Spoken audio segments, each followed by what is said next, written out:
है आकाश कुमार मिश्रा। मैं आप सभी लोगों के लिए एग्जाम के ठीक पहले एक क्विक रिवीजन लेकर के आया हूं, जिससे कि आप लोगों के मन में कोई भी डाउट ना हो। और जिन भी बच्चों के पास उनके नोट्स नहीं है, मैं ये अपनी पीडीएफ का लिंक टेलीग्राम के थ्रू आप लोगों तक पहुंचाऊंगा। मैं अपने टेलीग्राम ग्रुप का लिंक डिस्क्रिप्शन में शेयर कर दूंगा। प्लीज वहां से इस नोट्स को आप सभी लोग डाउनलोड कर सकते हैं। आज हम लोग स्टार्ट करेंगे class 10th physics chapter number 13, जिसका नाम है इलेक्ट्रिसिटी। और बहुत से बच्चों को इसमें डाउट होता है। मैं कोशिश करूंगा कि अपने वीडियो के थ्रू उनके कोई भी डाउट्स ना रह जाएं और उनको एग्जाम में हेल्प हो। तो आज हम लोग कुछ टॉपिक करेंगे, जिनमें से पहला टॉपिक होगा charge, second one current, electric circuit, circuit diagram, potential and potential difference. So let's start. हम लोग स्टार्ट करते हैं सबसे पहले चार्ज के बारे में। चार्ज क्या है? Charge is a basic fundamental property of any matter. किसी भी मैटर की एक फंडामेंटल प्रॉपर्टी होती है चार्ज। चार्ज कितने टाइप के होते हैं? बेसिकली चार्ज दो टाइप के होते हैं, पॉजिटिव और निगेटिव। पॉजिटिव चार्ज और निगेटिव चार्ज, ठीक है। कोई भी मैटर अगर इस यूनिवर्स में है तो या तो उसके ऊपर पॉजिटिव चार्ज होगा या तो निगेटिव चार्ज होगा। कोई ना कोई चार्ज तो होगा ही होगा। Charge is a characteristic unit of matter by means of which matter experiences electric force. इसका क्या मतलब है? देखिए, मैटर के अंदर चार्ज है, या तो वो पॉजिटिव है या तो वो निगेटिव है। अगर मैटर को हम किसी भी एक्सटर्नल इलेक्ट्रिक फील्ड में अगर हम उसे रखते हैं तो मैटर एक इलेक्ट्रोस्टैटिक फोर्स को फील करता है। वो इलेक्ट्रोस्टैटिक फोर्स या तो अट्रैक्शन का हो सकता है या फिर रिपल्सन का भी हो सकता है। अट्रैक्शन का कब होगा और रिपल्सन का कब होगा? देखिए, आइए देखते हैं। हमारे पास एक चार्ज की बेसिक प्रॉपर्टी होती है कि अगर मैं अनलाइक चार्जेस को एक साथ रखता हूं तो उनके बीच में एक अट्रैक्शन का फोर्स लगता है। अगर मैं एक पॉजिटिव चार्ज और एक नेगेटिव चार्ज को एक साथ रखूंगा तो इनके बीच में अट्रैक्शन का फोर्स एक दूसरे की तरफ लगेगा। लेकिन अगर वहीं पर मैं लाइक चार्जेस को, पॉजिटिव चार्ज या फिर निगेटिव चार्ज को एक साथ रखता हूं तो उनके बीच रिपल्सन का फोर्स लगेगा, ठीक है ना। एक दूसरे के अपोजिट डायरेक्शन में रिपल्सन का फोर्स लगेगा। अगला एक क्वेश्चन हम लोगों से कभी कभी एमसीक्यू में पूछा जाता है कि what is the unit of charge. तो चार्ज की यूनिट होती है कूलम और हम लोग इसे डिनोट करते हैं सी से। सी के थ्रू हम लोग इसे डिनोट करते हैं। अगर हमारे एग्जाम में पूछा जाए कि चार्ज क्या है, उसकी एसआई यूनिट क्या है, बहुत ज्यादा एक नंबर में पूछा जाएगा तो हम ये चीजें लिख सकते हैं, ठीक है। आगे चलते हैं। नेट चार्ज या टोटल चार्ज। नेट चार्ज या टोटल चार्ज क्या है? इसका मतलब यह है कि एक कूलम चार्ज में कितने इलेक्ट्रॉन्स एग्जिस्ट करते हैं। इसके लिए हमारे पास फॉर्मूला भी है। देखिए, Q is equal to n e. यहां पर Q क्या है? Q है हमारे पास चार्ज, N क्या है? नंबर ऑफ इलेक्ट्रॉन, और E क्या है हमारे पास? E हमारे पास चार्ज ऑन इलेक्ट्रॉन, जिसकी वैल्यू हमको पता होती है। कितनी होती है? 1.6 इंटू 10 की पावर -19 कूलम, ठीक है। आपने देखा होगा कि हमारे बोर्ड एग्जाम में कभी कभी हम लोगों से क्वेश्चन पूछा जाता है कि 2 कूलम चार्ज है तो उसमें नंबर ऑफ इलेक्ट्रॉन्स बताइए, 1 कूलम चार्ज है तो उसमें नंबर ऑफ इलेक्ट्रॉन्स बताइए। तो हम सभी लोग इसी फॉर्मूले का यूज करके फाइंड आउट करेंगे। देखिए, जैसे मैं यहां पर करके दिखाता हूं आपको कि अगर मुझसे पूछा गया कि 1 कूलम का चार्ज है, उसमें आपको नंबर ऑफ इलेक्ट्रॉन्स बताने हैं, तो हम क्या करेंगे? एन क्या है हमारे पास? नंबर ऑफ इलेक्ट्रॉन है, तो यहां से फॉर्मूला बन जाएगा N is equal to Q by E. E क्या है? ई हमारे पास चार्ज ऑफ इलेक्ट्रॉन। तो देखिए यहां पर, अच्छा, Q की वैल्यू कितनी हमने कंसीडर की है? 1 कूलम, तो यहां पर मैं रखूंगा 1 अपॉन E की वैल्यू कितनी होती है? 1.6 इंटू 10 की पावर -19। ओके, इसको जब हम लोग सॉल्व करेंगे तो यहां पर N की वैल्यू क्या निकल करके आएगी? देखिए, 6 इंटू 10 की पावर 18 इलेक्ट्रॉन, ठीक है ना। ये वैल्यू हमारे पास निकल करके आएगी। एक नंबर में क्वेश्चन पूछा जाता है, हो सकता है कि यहां पर Q की जगह पर 2 कूलम, 3 कूलम, 4 कूलम या कितना भी कर दे तो कोई दिक्कत नहीं। यहां पर 1 2 3 4 कुछ भी हम कर देंगे और वैल्यू यहां से फाइंड आउट कर लेंगे, ठीक है। एक नंबर का ये क्वेश्चन हमारे एग्जाम में कभी कभी अल्टरनेट करके पूछ लिया जाता है। सो मेरे ख्याल से अब किसी को डाउट नहीं रहेगा, यहां से हम लोग फाइंड आउट कर लेंगे। आगे चलते हैं। अगला टॉपिक है हमारा करंट। करंट क्या होता है? Of flow of charge is called current. मतलब चार्ज जब मूवमेंट करता है, चार्ज जब अपनी पोजीशन से मूव करता है तो क्या होता है? वहां पर करंट जनरेट होता है। सबसे पहले मैं 2-3 चीजें आप लोगों को बता देना चाहता हूं। जैसे कि मैंने कहा कंडक्टर आप सभी लोगों को पता होगा। फिर होता है इंसुलेटर। फिर सेमीकंडक्टर की यहाँ जरूरत नहीं है, तो क्योंकि सेमीकंडक्टर हमारे आगे के सिलेबस में है। तो यहाँ पर देखिए कंडक्टर क्या होता है, conductor are those material which who allow to pass the electric charges through them, जो अपने थ्रू इलेक्ट्रिक चार्जेस को पास होने को अलाउ करते हैं। और इंसुलेटर क्या होते हैं, जो अपने थ्रू चार्ज को पास होने नहीं देते हैं। ठीक है, कंडक्टर कौन से मटेरियल होते हैं, जिसके थ्रू करंट पास होता है, इंसुलेटर से करंट पास नहीं होता है। तो यहां पर तो हम इलेक्ट्रिसिटी के बारे में बात कर रहे हैं, तो हम सिर्फ बात किसके बारे में करेंगे, कंडक्टर्स के बारे में बात करेंगे। अच्छा, एक पॉइंट और कि कंडक्टर के थ्रू ही क्यों चार्ज या करंट पास होता है, क्योंकि कंडक्टर मटेरियल में फ्री इलेक्ट्रॉन्स पाए जाते हैं। अब ये फ्री इलेक्ट्रॉन्स क्या होते हैं, केमिस्ट्री में हम लोगों ने पढ़ा है कि कोई एटम जो होता है, अगर कोई एटम है, ये देखिए एटम किससे बनकर के बना होता है, न्यूट्रॉन और प्रोटॉन से मिलकर के बना होता है। इसके आउटर मोस्ट सेल में इलेक्ट्रॉन्स क्या करते हैं, रिवॉल्व करते हैं, इलेक्ट्रॉन्स रिवॉल्व करते हैं। और आउटर मोस्ट सेल में वो इलेक्ट्रॉन जो एटम के साथ प्रॉपर्ली कनेक्टेड नहीं होता है, या कह लें हाईली बाउंडेड नहीं होता है, उसको अगर मैं थोड़ी सी भी एनर्जी देता हूं तो वो इस एटम से, आउटर मोस्ट सेल से बाहर चला जाता है, और जो बाहर इलेक्ट्रॉन चला जाता है उसे ही हम लोग कहते हैं फ्री इलेक्ट्रॉन्स। तो अगर कोई भी मैटर है तो मैटर तो एटम से मिलकर के बना होता है, और एटम के पास तो फ्री इलेक्ट्रॉन्स होते ही हैं। तो इसी की वजह से यहां पर हम लोग कहते हैं कि कंडक्टर में फ्री इलेक्ट्रॉन होने की वजह से इसके थ्रू करंट पास होता है। खैर वो चीजें आगे यहां पर हम लोगों को जानना जरूरी नहीं है, थोड़ा सा एक बेसिक जानना था तो मैंने आप लोगों को बता दिया, ठीक है ना। तो यहां पर हम लोग करंट पढ़ रहे थे, और करंट में हम लोगों ने कहा rate of flow of net charge, मतलब एक कोई भी अगर मैं cross sectional area consider, cross section area का मतलब क्या हुआ, क्रॉस सेक्शन का मतलब देखिए अगर मेरे पास ये कंडक्टर है, ये एक कंडक्टिंग वायर है कुछ इस तरीके से, तो जाहिर सी बात है कुछ ना कुछ तो इसकी मोटाई होगी ही। कितनी, हमने ये कंसीडर किया, देखिए जो मैंने सर्कल वाला पार्ट बनाया, ये सर्कल, ठीक है ना। अगर मैं इसको कट करके निकालता हूं, देखिए जैसे यहां पर आप लोगों को दिख रहा होगा ये पोर्शन, ये क्या कहलाता है, क्रॉस सेक्शनल एरिया, ठीक है ना, क्रॉस सेक्शनल एरिया। इसके थ्रू जितने भी चार्ज पास होंगे और उनका जो रेट होगा फ्लो का, जिस रेट से चार्ज इस पॉइंट से इस डायरेक्शन में फ्लो हो रहे होंगे, उसी को हम लोग कहते हैं करंट। देखिए करंट को किससे डिनोट करते हैं, आई के थ्रू। बोला क्या बनता है, I is equal to Q by T. क्या मतलब है, एक यूनिट टाइम इंटरवल में कितने चार्ज फ्लो होते हैं उसी को हम लोग कहते हैं करंट। एक यूनिट टाइम इंटरवल में कितने चार्ज फ्लो होते हैं किसी भी क्रॉस सेक्शनल एरिया से या कंडक्टर के क्रॉस सेक्शनल एरिया से, उसी को हम लोग कहते हैं करंट, ठीक है। Electric current can also be defined as the amount of charge flowing through a unit cross section in per second, ठीक है। वही मैंने बात की कि एक सेकंड में, अगर मैं यूनिट क्वांटिटी के लिए कंसीडर करूं तो एक सेकंड में किसी भी क्रॉस सेक्शनल एरिया से कितने इलेक्ट्रिक चार्ज पास होते हैं, उसी रेट को हम लोग कहते हैं करंट। करंट की एसआई यूनिट क्या होती है, तो करंट की एसआई यूनिट होती है एम्पियर, और इसे डिनोट किया जाता है कैपिटल ए से। क्या होती है, एम्पियर, और इसे डिनोट किया जाता है कैपिटल ए के थ्रू, ठीक है। आगे चलते हैं, तो एम्पियर किसे कहते हैं, ampere defined as 1 coulomb of charge flowing per second, ठीक है।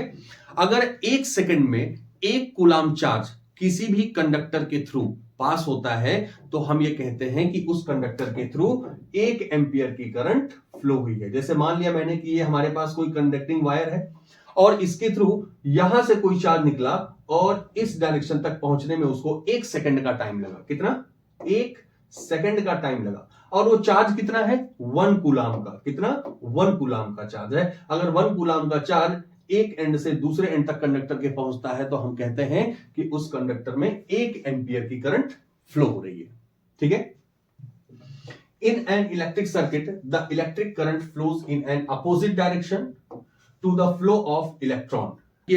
जिस डायरेक्शन में इलेक्ट्रिक सर्किट में इलेक्ट्रॉन्स फ्लो हो रहे हैं, करंट की डायरेक्शन उसके अपोजिट डायरेक्शन में होगी, ठीक है। This current is called conventional current, और इस करंट को हम लोग क्या कहते हैं, कन्वेंशनल करंट कहते हैं, ठीक है। It flows from the positive terminal battery और cell to negative terminal small quantity of current, ठीक है। और जो करंट का फ्लो होता है किसी भी बैटरी में या सेल में, वो कैसे होता है, पॉजिटिव टर्मिनल से निगेटिव टर्मिनल की तरफ होता है। ठीक है, और अगर देखिए अभी तक तो हम लोगों ने देख लिया कि भाई करंट है, इसको हम लोग डिनोट करते हैं एम्पियर से, ए से डिनोट करते हैं और इसकी यूनिट होती है एम्पियर। लेकिन अगर मान लिया कोई स्मॉल अमाउंट का करंट है तो उसे कैसे हम लोग रिप्रेजेंट करेंगे, तो उसे रिप्रेजेंट करने का तरीका होता है या तो मिली एम्पियर होता है या फिर माइक्रो एम्पियर होता है। मिली एम्पियर को हम लोग क्या लिखते हैं, 10 की पावर -3 एम्पियर, और माइक्रो एम्पियर को लिखते हैं 10 की पावर -6 एम्पियर। ठीक है, तो ये चीज ध्यान रखिएगा, इसको कभी कभी हमसे पूछ लिया जाता है। आगे देखते हैं एमीटर। एमीटर क्या होता है? एमीटर एक ऐसी इलेक्ट्रॉनिक डिवाइस है जो करंट को मेजर करने का काम करती है। किसी भी सर्किट में कितनी करंट फ्लो हो रही है उसे मेजर करने का काम एमीटर करता है। It is an instrument used to measure the electric current in a circuit. ठीक है, और जो एमीटर होता है उस सर्किट में कहीं ना कहीं तो कनेक्ट किया जाएगा, लेकिन कैसे कनेक्ट किया जाएगा, ये सीरीज कॉम्बिनेशन में ऐड किया जाता है। एमीटर कैसे ऐड किया जाता है किसी भी इलेक्ट्रिक सर्किट में, तो सीरीज कॉम्बिनेशन में। It is always connected in series in A circuit. Series में ही क्यों कनेक्ट करते हैं? सीरीज में कनेक्ट करने का इसका रीजन ये होता है क्योंकि एमीटर एक ऐसी डिवाइस है जो लो रेजिस्टेंस होता है। जिसका क्या होता है, लो रेजिस्टेंस होता है। Ammeter it has low resistance partially. ठीक है, बहुत कम रेजिस्टेंस होता है, और अगर बहुत कम रेजिस्टेंस होता है तो रेजिस्टेंस का मतलब क्या, अपोजिशन ऑफ करंट या opposition of flow of charge. तो यहां पर ये बहुत कम अपोज करता है। खैर अभी हम लोग आगे देखेंगे कि रेजिस्टेंस क्या होता है और सीरीज कॉम्बिनेशन क्या होता है, इन सभी चीजों के बारे में देखेंगे। यहां पर है ideal ammeters resistance must be 0। Ideal ammeter जो होता है, जो कि रियल में एग्जिस्ट नहीं करता है, ये सिर्फ हमारे स्टडी पॉइंट ऑफ व्यू से है कि आइडियल एमीटर जो होता है उसका रेजिस्टेंस 0 के बराबर होता है, एकदम निग्लिजिबल होता है, ना के बराबर होता है। लेकिन ऐसा होता नहीं है एक्चुअल में। इट इज रिप्रेजेंटेड है। कैसे रिप्रेजेंट किया जाता है? एमीटर को कुछ इस तरीके से ए के सिंबल से हम लोग रिप्रेजेंट करते हैं सर्किट में। और एक चीज जरूर ध्यान देना है हमको कि जो एमीटर का पॉजिटिव टर्मिनल है उसे इलेक्ट्रिकल सर्किट के पॉजिटिव टर्मिनल के थ्रू ही हम लोग ऐड करेंगे। ठीक है, और जो निगेटिव टर्मिनल है उसे बैटरी के निगेटिव टर्मिनल से या सेल के निगेटिव टर्मिनल से कनेक्ट करेंगे। देखिए यहां पर मैंने एक सर्किट भी बना दी है कि ये हमारे पास एमीटर है, ये हमारे पास सोर्स यानी कि बैटरी लगी हुई है, यहां पर कोई भी लोड लगा हुआ है, और हमें पता करना है कि सर्किट में कितना करंट फ्लो हो रहा है। तो देखिए यहां पर जो एमीटर है इसका पॉजिटिव टर्मिनल बैटरी के पॉजिटिव टर्मिनल से, और जो निगेटिव टर्मिनल है वो बैटरी के निगेटिव टर्मिनल से ही कनेक्ट किया गया है। एमीटर कैसा दिखता है? कुछ इस तरीके का दिखता है। आपने अपने लैब वगैरह में देखा होगा, साइंस लैब में, कि कुछ इस तरीके का हमारा एमीटर दिखाई देता है। ठीक है ना? तो एमीटर के बारे में हमें जो चीजें यहां ध्यान रखनी है वो ध्यान रखनी है कि एमीटर एक ऐसी डिवाइस है जिसका रेजिस्टेंस बहुत ही कम होता है, और इसे किसी भी इलेक्ट्रिकल सर्किट में हम लोग सीरीज कॉम्बिनेशन में ऐड करते हैं। ये दो चीजें अपने आप माइंड में रखिएगा। आगे हम लोग इसको फिर से रिवाइज करेंगे एक बार। फिर आता है हमारा इलेक्ट्रिक सर्किट। क्या है electric circuit? It is a close path along which the electric current flow.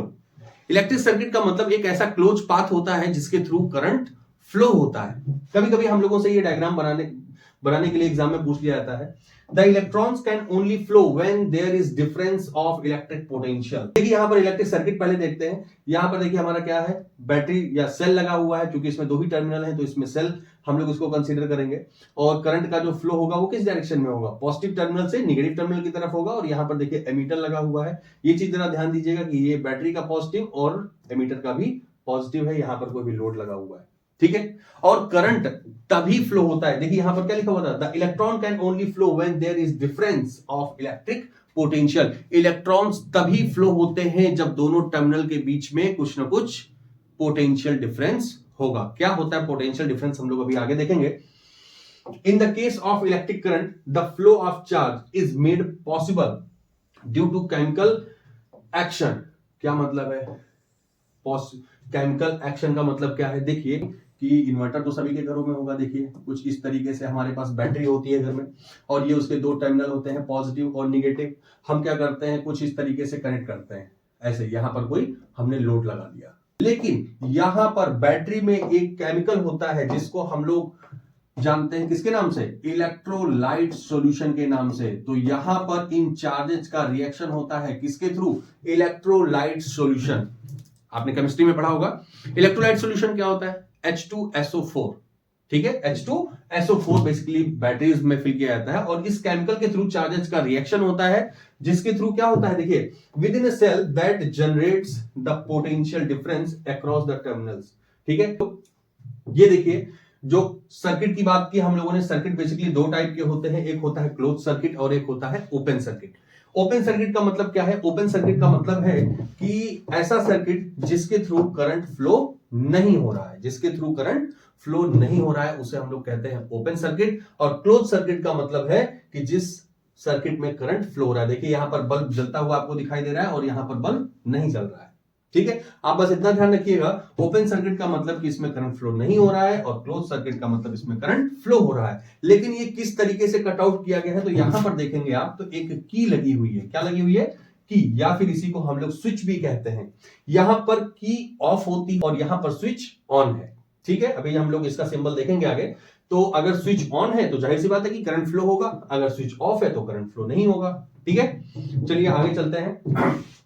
आगे हमारे पास electric potential and electric potential difference. ये देखिए सबसे इंपॉर्टेंट टॉपिक है हमारा, इसको हम लोग स्टार पॉइंट कर लें। और ये हम लोगों से अल्टरनेट लगभग हर दूसरे साल एग्जाम में पूछ लिया जाता है। क्या होता है electric potential? Electric potential is defined as the amount of work energy needed per unit of electric charge to move the charge from a reference point to a specific point in an electric field। चलिए इसको समझने से पहले आप लोगों से एक चीज कहना चाहता हूं। देखिए यहां पर मैंने कहा कि कोई पर्सन खड़ा है, ठीक है, और इसको इस पॉइंट ए से इस पॉइंट बी तक जाना है। तो अब एक बात बताइए, क्या ये अपने आप से जाएगा या इसके पास जो एनर्जी होगी उसको खर्च करके ही तो जाएगा? यहां से इसको यहां तक जाना है तो जाहिर सी बात है इस पर्सन के पास कुछ ना कुछ एनर्जी तो होनी ही चाहिए। इसी तरह से अगर मैं बैटरी की बात करूं, ये हमारे पास बैटरी है और ये इसके दो टर्मिनल हैं। अगर चार्ज की तरफ जाएगा तो जाहिर सी बात है चार्ज के पास क्या होनी चाहिए? कुछ एनर्जी होनी चाहिए। और कितनी एनर्जी होनी चाहिए उस चार्ज के पास, या फिर मैं कहूं कि इस पर्सन को यहां से यहां तक जाने के लिए कितनी एनर्जी की रिक्वायरमेंट है, उसी एनर्जी को हम लोग क्या कहते हैं? Electric potential. अगर चार्ज के केस में देखें तो चार्ज तक जाने के लिए जितने एनर्जी की रिक्वायरमेंट है उसी को हम लोग कहते हैं इलेक्ट्रिक पोटेंशियल। अब आगे चलते हैं जो कि इसी से रिलेटेड है, electric potential difference. Electric potential difference क्या है? It is defined as the work done in carrying a unit charge from one point to another. देखिए अभी हम लोगों ने इलेक्ट्रिक पोटेंशियल में पढ़ा कि इस पर्सन को यहां से यहां तक जाने के लिए कितने एनर्जी की रिक्वायरमेंट है, उसी को हमने कहा इलेक्ट्रिक पोटेंशियल। लेकिन अब मैं ये कह रहा हूं कि जब ये पर्सन यहां से यहां की तरफ आ गया है तो इसने कितना वर्क किया है। जाहिर सी बात है कि अगर पॉइंट ए से पॉइंट बी तक आएगा तो कुछ ना कुछ डिस्प्लेसमेंट होगा। ठीक है, तो यहां पर वर्क हुआ है, कितना वर्क हुआ है, इन दोनों के बीच में कितना वर्क हुआ है, कुछ ना कुछ पोटेंशियल में चेंज आया होगा। तो उसी को हम लोग कहते हैं क्या? Potential difference. जाहिर सी बात है जब चार्ज इसी तरीके से टर्मिनल के पास आएगा तो कुछ ना कुछ वर्क करेगा, और कितना वर्क करेगा, amount of work is called potential difference. देखिए यहां पर डेफिनेशन में भी लिखा हुआ है क्या? Work done in carrying a unit charge. Unit charge के लिए यहां कंसीडर किया जा रहा है कि एक यूनिट चार्ज एक टर्मिनल से दूसरे टर्मिनल पर जाने के लिए कितना वर्क करेगा या कितने अमाउंट ऑफ वर्क करेगा, वही वर्क क्या कहलाएगा? हमारा इलेक्ट्रिक पोटेंशियल डिफरेंस कहलाएगा। इसको हम लोग डिनोट किससे करते हैं? कैपिटल V से डिनोट करते हैं और इसका फॉर्मूला होता है V is equal to W by Q। क्या है? W क्या है? हमारा वर्क है, और Q क्या है? चार्ज है। यानी कि एक यूनिट चार्ज कितना वर्क करेगा वही क्या होगा? पोटेंशियल डिफरेंस होगा। देखिए V potential difference work net charge. अच्छा, इसकी एसआई यूनिट क्या होती है? तो पोटेंशियल डिफरेंस की जो एसआई यूनिट होती है वो होती है वोल्ट, और इसे डिनोट किया जाता है कैपिटल V से। ठीक है, आगे देखते हैं 1 वोल्ट क्या होता है भाई? देखिए 1 volt when 1 joule of work is done, जब 1 जूल का वर्क डन हो जाए। कब?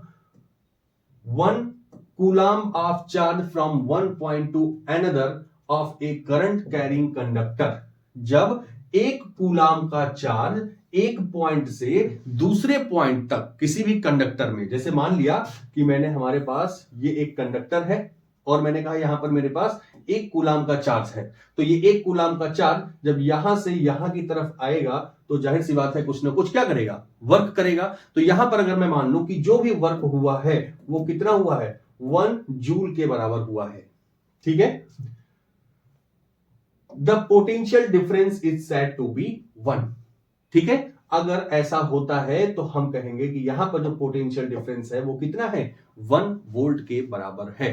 क्या मतलब हुआ, फिर से मैं आप लोगों को बताता हूं कि अगर एक कूलाम का चार्ज एक पॉइंट से दूसरे पॉइंट तक जाने में जो वर्कडन करता है वो 1 जूल के बराबर है, तो हम लोग कहेंगे कि यहां पर जो पोटेंशियल डिफरेंस क्रिएट हुआ वो कितना होगा, 1 वोल्ट के बराबर होगा। ठीक है, यहां पर देखिए लिखा हुआ है कि अगर मैं करंट चार्ज को कितना मान लू, 1 कूलाम, और कितना वर्क किया इसने, 1 जूल, तो ये किसके बराबर होगा, 1 वोल्ट के बराबर होगा। कभी कभी क्या होता है, हम लोगों से एग्जाम में डिफिनेशंस पूछ ली जाती हैं 1 नंबर में, या किसी 2 नंबर या 3 नंबर के क्वेश्चन में छोटा सा डाल देता है कि व्हाट इज द 1 वोल्ट या डिफाइन द 1 वोल्ट, तो हम लोग यहां से कर लेंगे मेरे ख्याल से। उम्मीद है मुझे कि आप सभी लोग के समझ में आ रहा है। अगला जो टॉपिक है हमारा वोल्ट मीटर। देखिए अभी हम लोगों ने थोड़ी देर पहले पढ़ा था एमीटर। एमीटर के बारे में देखिए मैंने कहा था आपसे 2 चीजें आप लोगों को याद रखनी है। एक तो क्या कहा था मैंने, फर्स्ट वन इज कहा था कि ये होता है लो रेजिस्टेंस। ठीक है, लो रेजिस्टेंस। दूसरा क्या कहा था मैंने, दूसरा कहा था कि हम लोग इसे सीरीज में कनेक्ट करते हैं। किसमें, सीरीज में कनेक्ट करते हैं। 2 चीजें मैंने कही थी। ठीक है ना। अब देखिए दूसरी बात आती है, दूसरा इलेक्ट्रॉनिक डिवाइस आता है जिसका नाम है वोल्ट मीटर। और ये वोल्ट मीटर एक ऐसा डिवाइस होता है जो किसी भी इलेक्ट्रिकल सर्किट में पोटेंशियल डिफरेंस को मेजर करने का काम करता है। एमीटर क्या करता था, एमीटर करंट को मेजर करता था और वोल्ट मीटर पोटेंशियल डिफरेंस को मेजर करेगा। देखिए, it is an instrument used to measure the potential difference and represented by the symbol. देखिए वो मेजर करने का काम करता है और इसे डिनोट किस तरीके से किया जाता है, कुछ एमीटर की तरह ही किया जाता है। जैसे एमीटर के लिए हम लोगों ने कुछ इस तरीके से बनाया था, ए, यहां पर इस तरीके से पॉजिटिव निगेटिव। ठीक है, इसी तरीके से यहां पर ए लिख देते हैं और वोल्ट मीटर में वी लिख देते हैं। ठीक है, in an electric circuit it is always connected in parallel. देखिए यहां पर जो वोल्ट मीटर है वो कैसे कनेक्ट किया जाता है, पैरेलल में कनेक्ट किया जाता है। देखिए ये दूसरा इंपॉर्टेंट इस वोल्ट मीटर के लिए तो मैं यहां पर लिख लेता हूं कैसे कनेक्ट किया जाता है, पैरेलल। ठीक है, पैरेलल कनेक्ट किया जाता है across the point between which the potential difference is to be measured. It has high resistance. क्या है, इट हैज हाई रेजिस्टेंस। तो यहां पर मैं इसको लिख लेता हूं हाई रेजिस्टेंस। ठीक है, अभी मैंने यहां पर देखिए एमीटर के लिए मैंने ये लिखा था एमीटर के लिए, और ये मैंने लिखा है वोल्ट मीटर के लिए। क्यों लिखा है, अभी मैं इस चीज को आपको बताऊंगा कि एमीटर को हम लोग सीरीज में क्यों कनेक्ट करते हैं और वोल्ट मीटर को हम लोग पैरेलल में क्यों कनेक्ट करते हैं। लेकिन ये चीजें हमें तभी क्लियर होंगी जब हम लोग सीरीज और पैरेलल कॉम्बिनेशन देखेंगे। ठीक है, यहां पर बता देता हूं आप लोगों को पता होगा तो रिवीजन हो जाएगा। देखिए जो सीरीज कॉम्बिनेशन होता है उसमें जो इक्विवेलेंट रेजिस्टेंस होता है, सभी रेजिस्टेंस को ऐड करने पर equivalent resistance individual maximum resistance से भी ज्यादा होता है। ठीक है, और अगर पैरेलल कॉम्बिनेशन की बात करें, पैरेलल में कोई भी रेजिस्टेंस ऐड है तो उन सभी रेजिस्टेंस का इक्विवेलेंट रेजिस्टेंस जो होता है वो मिनिमम इंडिविजुअल रेजिस्टेंस से भी कम आता है। ठीक है, हम लोग वहां पर सीरीज और पैरेलल कॉम्बिनेशन करेंगे तो वहां पर भी मैं आपको एक बार इंट्रोड्यूस करूंगा। देखिए वोल्ट मीटर कुछ इस तरीके से ऐड किया जाता है कि यहां पर एक रेजिस्टेंस लगा हुआ है किसी भी इलेक्ट्रिकल सर्किट में, यहां से करंट आ रहा है पॉजिटिव। वोल्ट मीटर का भी ये पॉजिटिव टर्मिनल होगा और ये नेगेटिव टर्मिनल होगा, और ये इस रेजिस्टेंस के अक्रॉस कितना पोटेंशियल डिफरेंस है ये मेजर करने का काम करेगा। ठीक है, आगे चलते हैं। सर्किट डायग्राम क्या होता है, सर्किट डायग्राम हम लोगों ने देखा होगा कि जब हमारे घर बनते हैं या कोई भी कंस्ट्रक्शन साइट होती है वहां पर उस कंस्ट्रक्शन बिल्डिंग का एक क्या बनता है, ब्लूप्रिंट बनता है ना। उसी तरीके से जो सर्किट डायग्राम है वो हमारे इलेक्ट्रिकल सर्किट का एक ब्लूप्रिंट होता है। ठीक है, ये एक रिप्रेजेंटेशन होता है ग्राफिकल। देखिए एक circuit diagram is a graphical representation of N electric circuit. किसी भी इलेक्ट्रिक सर्किट का एक ग्राफिकल रिप्रेजेंटेशन होता है हमारा सर्किट डायग्राम।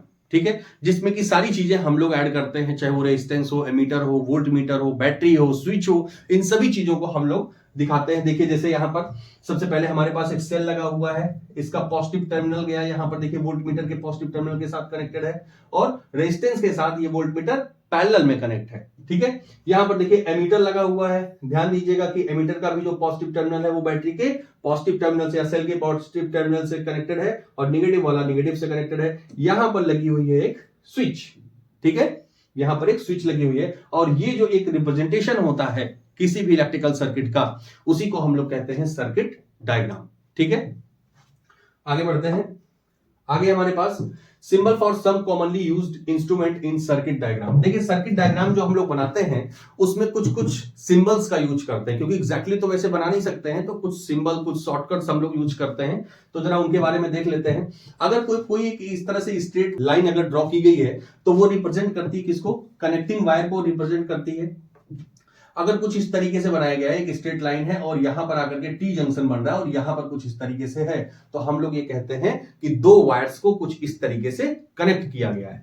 ठीक है, यहां पर देखिए हमारे पास अगर दो ही टर्मिनल्स हैं, या इस तरीके से कहें कि एक बड़ी लाइन और एक छोटी लाइन है, तो इसे हम लोग क्या कहते हैं? इसे हम लोग कहते हैं सेल। देखिए एक बड़ी लाइन और एक छोटी, और जो बड़ी वाली लाइन होती है वो पॉजिटिव टर्मिनल को रिप्रेजेंट करती है और छोटी वाली लाइन नेगेटिव टर्मिनल को रिप्रेजेंट करती है। लेकिन अगर यही लाइंस दो से ज्यादा हो जाएं, देखिए दो से ज्यादा हो जाएं, तो इसी को हम लोग क्या कह देते हैं? बैटरी कह देते हैं। ठीक है, इसी को हम लोग बैटरी कह देते हैं। एमीटर का साइन अभी भी हम लोगों ने देखा कि ए से रिप्रेजेंट करते हैं, वोल्ट मीटर को देखा अभी वी से, बट यहां पर एक चीज ध्यान रखिएगा, ये सीरीज में और ये पैरेलल में कनेक्ट होता है। ये देखिए आ गया हमारे पास इलेक्ट्रॉनिक और डिवाइस जिसका नाम है गैल्वेनोमीटर। इसको भी हम लोग कुछ इसी तरीके से एमीटर और वोल्ट मीटर की तरह रिप्रेजेंट करते हैं कैपिटल जी से। कि गैल्वेनोमीटर क्या है? तो गैल्वेनोमीटर एक ऐसी इलेक्ट्रॉनिक डिवाइस होती है जो किसी भी इलेक्ट्रिकल सर्किट में करंट को सेंस करने का काम करती है। ध्यान दीजिएगा, मैंने कहा ओनली सेंस करने का काम करती है और डायरेक्शन बताती है। क्या बताती है? डायरेक्शन। किसकी डायरेक्शन? करंट की डायरेक्शन बताती है। ठीक है, बिल्कुल भी ये मत करिएगा कि ये मेजर करने का काम करेगा। मेजर करने का काम है किसका? एमीटर का। ठीक है, मेजर करने का काम किसका है? करंट को। एमीटर का ये सिर्फ सेंस करके बताएगी कि इस इलेक्ट्रिकल सर्किट में करंट है या करंट नहीं है। खैर आगे चलते हैं। देखिए ये है इलेक्ट्रिक बल्ब का सिंबल, कुछ इस तरीके से अगर बना दिया जाए ऐसे इस तरीके से, तो हम लोग कहते हैं कि इस इलेक्ट्रिकल सर्किट में बल्ब कनेक्ट किया गया है। यहां पर देखिए रेजिस्टेंस, अगर ये जिग जैग टाइप से कुछ इस तरीके से लाइन बना दी जाए तो हम लोग कहते हैं सर्किट में रेजिस्टेंस ऐड किया गया है वहां पर। अब यहां पर देखिए बहुत ही इंपॉर्टेंट ये चीज है, open switch and close switch. हम लोगों ने ओपन सर्किट और क्लोज सर्किट पढ़ा था, तो वहां पर मैंने बात की थी की या स्विच की। देखिए ये जो डायग्राम बना हुआ है कुछ इस तरीके से, एक दूसरे के साथ कनेक्ट नहीं किया गया है। अगर ये कनेक्ट नहीं किया गया है इसका मतलब ये ओपन सर्किट है, और ओपन सर्किट का मतलब कि इसमें कोई भी करंट, जिस भी सर्किट में लगा है कोई भी करंट उसमें फ्लो नहीं हो रही है। लेकिन अगर यहां पर देखिए तो ये जो दोनों पॉइंट्स हैं ये एक दूसरे के साथ कनेक्टेड हैं, इसका मतलब कि इसमें करंट फ्लो हो रही है, और इसे हम लोग कहते हैं क्या?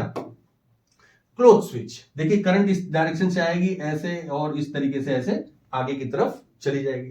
इसी को रिप्रेजेंट करने का एक दूसरा सिंबल ये बना हुआ है कुछ इस तरीके से। देखिए यहां पर आपने अपने लैब में देखा होगा स्कूलों में कि इस तरीके से कुछ की होती है, और उसमें कुछ एक नॉब टाइप से होता है जो हम लोग इस बीच में जो जगह खाली होती है उसमें ऐसे फिल कर देते हैं। तो करंट इसमें क्या करती है?